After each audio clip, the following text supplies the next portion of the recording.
waan amma godhaa jirtu kan ama asirratti gartee harkasii ol qabsiisanii wanni jechuu fi kana osoo hin goone dura filannaa keetiin waan feete godhuu dandeessa murtii.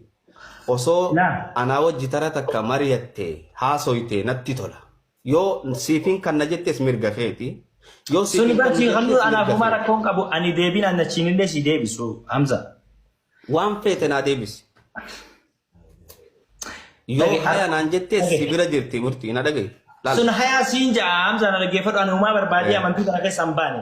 Annama bareedaa na barbaada hin baanu lakki. Ani mana bareedaa kana keessa hin jiran waan tokko naa hubadha Mubaarak awwale sheekha waan tokko naa hubadha ishee. Ani waan tokko namarree akkaan dhufe waan hin jeen namni murtiitu kiristaana ta'eetanii akka ilmaan raggaasatti ilillii takkanaa kan tayyoo as jala jiraatan bulookiin isin godha kan hin argin waaqayyoo isin gaafatan jee.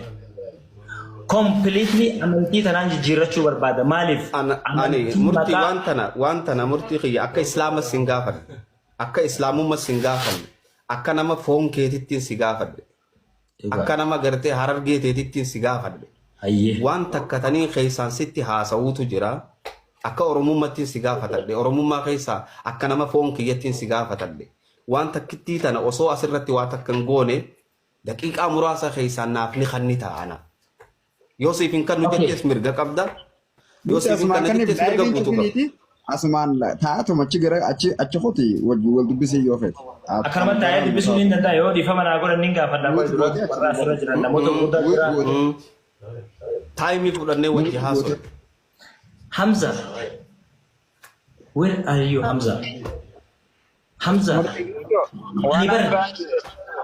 murtii guutuu waan Ustaaz Hamzaan jee godhi akkana akka obboleessatti si gaafadheen malee akka amantiitti miti.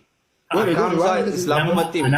Akkana taana yeroo koggoo oromummaatti si gaafadhe. Murtii keenya bakka yeroo sheeka isinillee loltee lolina wanni lolaan godhamaan jirtu obsaa fi ani waan isinirraa barbaadu dhaggeeffadha.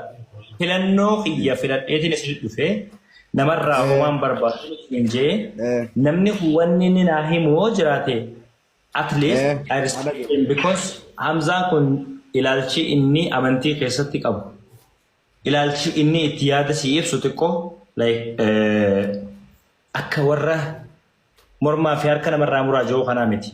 Si galame guyyaa har'aan tana Hamzaa waan ta'e si himume ijoolleen raggaasaa amantii Pirotestaantii keessaa dhuftee abdii raggaasaa furii waajjira bulchiinsaa gama duubaatiin charchii kireeffatee qaba ture. Charchii kanatti maal godhe? Kiraan manaa itti qaaloofnaan cufee gara islaamummaa dhufe. Islaamummaatti dhufee yoo maal ta'e? Guyyaa sadaffaa fatwaa godhuu eegale. Humaan jenneen ni callifne. Guyyaa afuraffaadhaa sujuuda qaba. Humaan jenneen ni callifne. Guyyaa shanaffaadhaa amantii Pirotestaantii arrabsuu eegale. Dukkana keessaa hin bee. Dukkanni inni keessaa bee. Mana kiraa itti dukkanaa isaan keessaa. Warri kana goosisu jiru ustaaza ulamaa'idha maqaadhaaf. Taa'eetiin ilaala aniin kun. Ani kaniin amantii musliimaa kalee arreeyoon arra keessaa bee already akka naa hubatta wanni hin barbaadu nama kuma ja'an kun amantii musliimaa keessaa bee. Borjumaata yookaan qadaamee yookaan woodii gaafan amantii islaamaa arrabsu wabiin kiyya maali akkaan iftaan borumtii isaa immoo akkaan Pirotestaantii hin arrabsineef wabiin kiyya maali maali wabii qaba maali na amantu warri Pirotestaantii akka amantii isaa hin arrabsine. Okay warri Pirotestaantii akka na amananiif dirqama musliimaa arrabsuun qaba amantii waan hin jijjiiradheef. Sheekha na dhaggeeffadhu sirri amantii musliimaa keessaan garana dhufee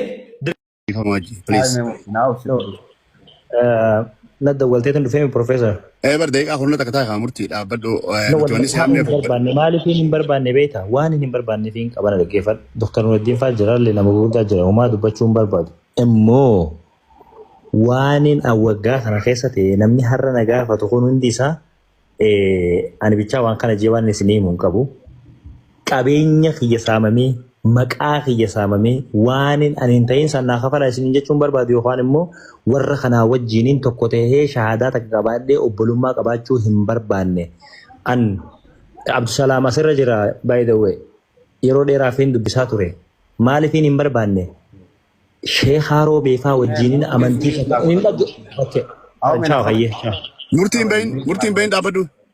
Dis. Rakkoon qabu. Nurran turre Hamza. Bahuun nurran turre maaliif seete? Rakkina akkanaa asuma furuun nurra jira waan ta'eef mee ammallee deebisaa bilbilaa fi wanni hin godhina maaliif oni waan amantii hojii wal qabatu miti akkuma namaattu nama kana kabajuutu nurra jira amantii alattuu tapha dhiisuudha. Na yoo dandee deebisi.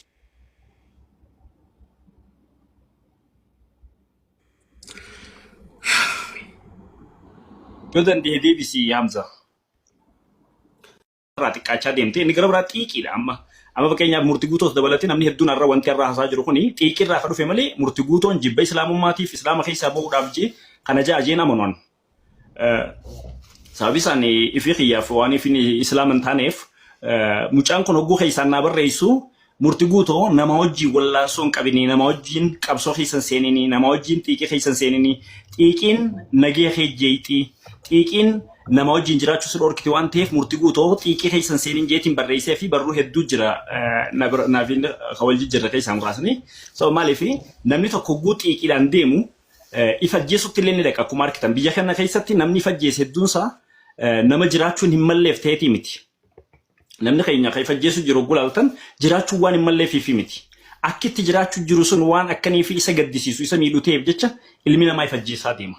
Kanaafi mucaa kana dabalatee namni hogguu xiiqee keessa jiru waanuma amantii qofa miti sooshaal miidiyaa irra illee osoo if qabee jeetii yaadaan yeroo tokko ni aarra akka namaatitti gaafa akkasitti miira akkasii keessa gallu garuu osoo if qabuu dandeenye.